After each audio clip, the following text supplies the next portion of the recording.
Bonjour, cette présentation porte sur les intégrations de Constellio avec différents systèmes.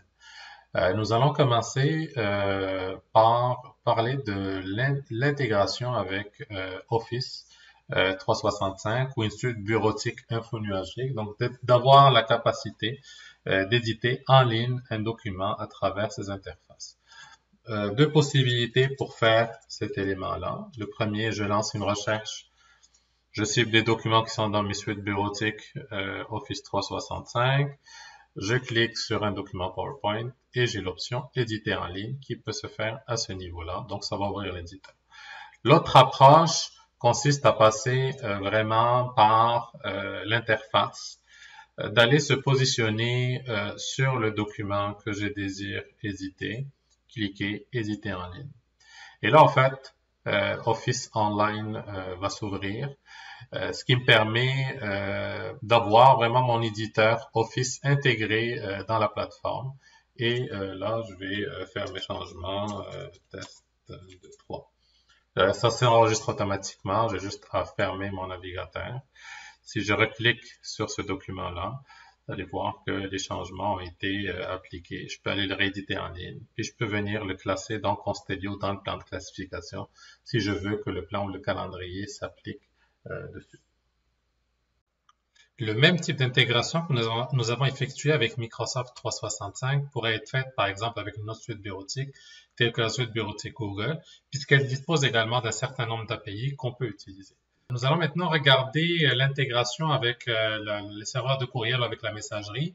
Ici, j'ai une boîte de courriel pour fin de démo. J'ai des courriels dans ma boîte de courriel. Je peux sélectionner un ou plusieurs courriels et décider de les envoyer dans Constellio en cliquant, en glissant juste sur le poste de travail. Constellio va ouvrir une petite fenêtre qui contient les courriels que j'ai téléchargés. Je peux soit chercher un dossier dans Constellio, donc dire OK, je veux le mettre dans ce dossier-là, au démo sécurité, et je vais lancer l'importation. Et Constellio va charger les données. Comme vous pouvez le constater, les courriels ont été importés dans le bon dossier. Ils sont indexés autant au niveau du courriel qu'au niveau des pièces jointes. Donc, quand je fais une recherche, je vais retrouver le courriel et les pièces jointes. L'avantage de cette approche, c'est qu'elle n'est pas reliée à un serveur de messagerie. Donc, elle peut fonctionner avec n'importe quel client de courriel, mais également avec n'importe quel serveur de messagerie parce qu'elle est intégrée au niveau du poste de travail. L'autre approche est vraiment l'intégration avec Microsoft Exchange ou les courriels de Microsoft. Donc ici, vous avez la possibilité vraiment dans Constellio d'aller voir bien sûr la suite 365, mais également les courriels en temps réel. Donc tous les courriels qui rentrent dans Microsoft 365 sont également disponibles en temps réel. Donc c'est une interrogation live sur les serveurs. Ce type d'intégration pourrait être faite avec la suite Google, Gmail ou autre. Ce que je peux faire, donc à partir d'ici, je peux aller voir mes courriels, consulter mes courriels en temps réel, etc. L'autre possibilité d'intégration au niveau du courriel, c'est vraiment via le moteur de recherche, où je fais une recherche vraiment en temps réel sur le serveur Exchange, via l'intégration bien sûr Microsoft. Je peux consulter mes courriels bien sûr directement à ce niveau-là, mais je peux également sélectionner des courriels et importer dans Constellio, dans le dossier par exemple, démo sécurité. Et je vais démarrer l'importation. Si je reviens sur le dossier démo sécurité, vous allez voir que les deux courriels ont été enregistrés dans le bon dossier. Il est également possible de faire vraiment une intégration sous forme de référence. On l'a montré dans d'autres vidéos. Vous allez voir qu'il est possible de placer des objets sous forme de référence. Donc, au lieu de transférer le courriel et de l'enregistrer dans Constellio, uniquement de le mettre sous forme de référence et il sera visible dans le dossier, mais il résidera dans son système d'origine. Constellio est également disponible en mode mobile, donc au niveau des appareils intelligents. Donc, je vais me connecter. Et vous allez voir que les actions se déroulent de la façon suivante. Donc, je définis dans quelle arborescence je désire naviguer. J'ai les mêmes options, mes dossiers récents, mes documents récents. J'ai également l'ensemble des menus que j'utilise, créer un dossier, j'ai accès à mes collections, mon moteur de recherche est également disponible à ce niveau-là. Si je reviens sur mes dossiers récents, je peux voir mon dossier démo Constellio rentrer dedans. Et également, en cliquant, je peux vraiment visualiser le contenu au niveau de l'appareil mobile. J'ai également la possibilité, bien sûr, d'avoir mes filtres comme on les voit en mode ordinateur. J'ai la possibilité de faire une recherche démo Constellio et les résultats de recherche sont également présentés de la même façon. Donc, je peux voir mes dossiers, mes documents. J'ai une série d'actions qui sont disponibles à ce niveau-là. Vous avez ici la vue, je dirais, tablette, où on va voir le menu comparativement à la vue téléphone. Le menu de gauche est différent du menu ordinateur. Donc ici, on voit juste les icônes. Au niveau du ordinateur, au niveau du téléphone, c'est un genre d'accordéon. Même fonctionnalité. Donc, je peux aller sur mon dossier. Je peux visualiser mon document à ce niveau-là. J'ai mes filtres, possibilité de faire des recherches.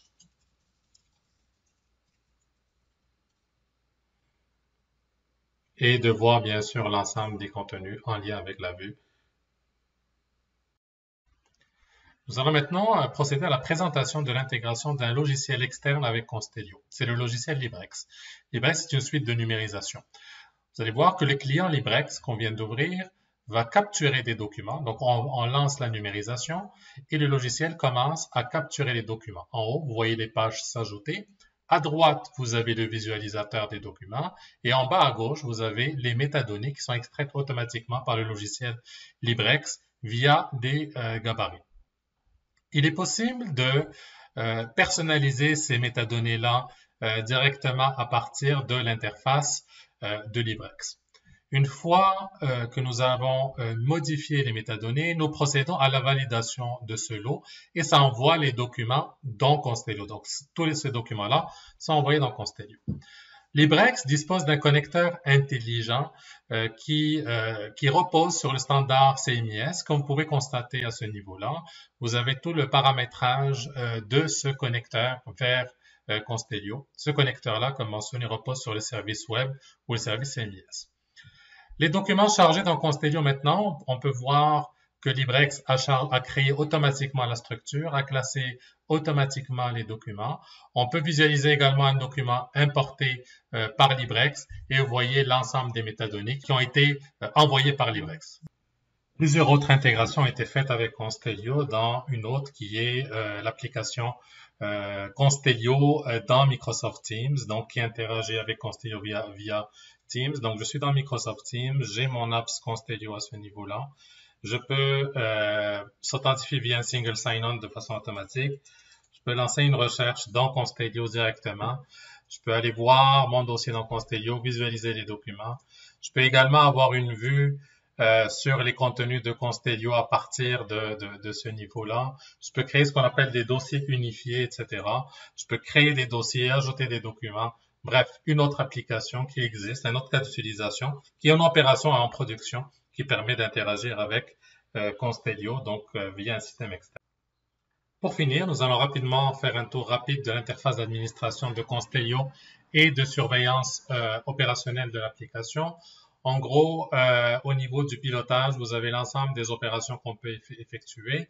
Ces modules que vous voyez sont configurables via ce qu'on appelle des plugins. Donc, il faut activer des plugins pour être capable de voir les modules. C'est une architecture qui est très modulaire et qui évolue en fonction sur la base de modules.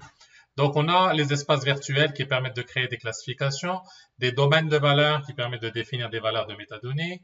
On peut configurer le moteur de recherche, le synonyme, les thésaurus, les facettes, etc. à ce niveau-là. On a toute la gestion des rapports qui se fait également à cette interface. La gestion des profils de métadonnées. On a toute une vidéo qui détaille toute la gestion des schémas de métadonnées, gestion de la sécurité, gestion des rôles, toute la configuration des notifications et du serveur de courriel, les extracteurs automatiques de métadonnées. Donc, je peux définir comment les métadonnées sont extraites de façon automatique, soit par expression régulière, des propriétés ou des styles de documents. J'ai un certain nombre de fonctionnalités pour importer des enregistrements au niveau de Constellio. Donc, je peux importer des CSV pour des métadonnées.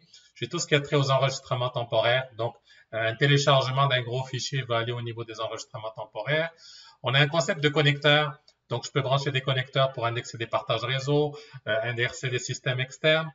J'ai un concept de robot. Un robot se base sur un connecteur pour aller importer des contenus dans Constellio, mais également poser des actions sur ce système externe sur lequel on s'est connecté. On a toute la gestion des unités administratives, et le découpage des espaces, la gestion du plan de classification, la gestion du calendrier de conservation, tout le module de circulation et d'emprunt des documents, toute la notion des partages, les documents que j'ai partagés, qui ont été partagés avec moi. On a également l'engin de workflow, donc je peux concevoir et dessiner les workflows. On a toute une vidéo qui détaille également les notions de tâches, de workflow, etc. On a un module de gabarit d'importation, ce qui permet de faire un mapping entre les données que je vais importer dans Constellio et les métadonnées dans Constellio. Et les tables de concordance servent au gabarit d'importation pour faire le remplacement d'un certain nombre de valeurs. J'ai toute une série de configurations que je peux faire au niveau de la solution. C'est extrêmement paramétrable au niveau des imports en lot, de la gestion du cycle de vie, des gestions des antivirus, de Microsoft 365, des rapports de la recherche, etc. J'ai également la configuration de l'annuaire LDAP. On supporte 3 annuaires, Active Directory, eDirectory de Novell et Azure AD au niveau de Microsoft. Je peux gérer les utilisateurs et les groupes. Je peux gérer les collections. Bien sûr, les plugins, on en a parlé tout à l'heure. Je peux importer des utilisateurs, importer des groupes, importer des configurations. Mais je peux également exporter les données de Constellio, mais également les configurations. Constellio dispose d'un module de mise à jour automatique. Donc, je peux envoyer des mises à jour de façon automatique qui fait vraiment un update de l'application et l'ensemble de ses composantes en une seule opération. Je peux redémarrer, je peux réindexer. Il y a un mode manuel, je peux intégrer la licence directement à partir d'ici. Tout se fait au niveau de l'interface web. Tout se met à jour au niveau de l'interface web de Constellio. J'ai l'analyse également du système. Donc, si jamais il y a une problématique, je peux lancer l'analyse du système. Elle peut me dire est-ce qu'il y a des fichiers corrompus, est-ce qu'il y a des fichiers qui n'ont pas le même hash numérique, est-ce qu'il y a des index qui ont été corrompus, et je peux lancer des opérations de réparation. Finalement, j'ai un module de système d'analyse accessible bien sûr aux administrateurs et qui me donne un certain nombre d'informations comme l'espace disque utilisé, l'état nécessitant une investigation. Donc, il me donne vraiment un état réel, en temps réel de mes machines, de mon serveur, est-ce que je dois réindexer, etc.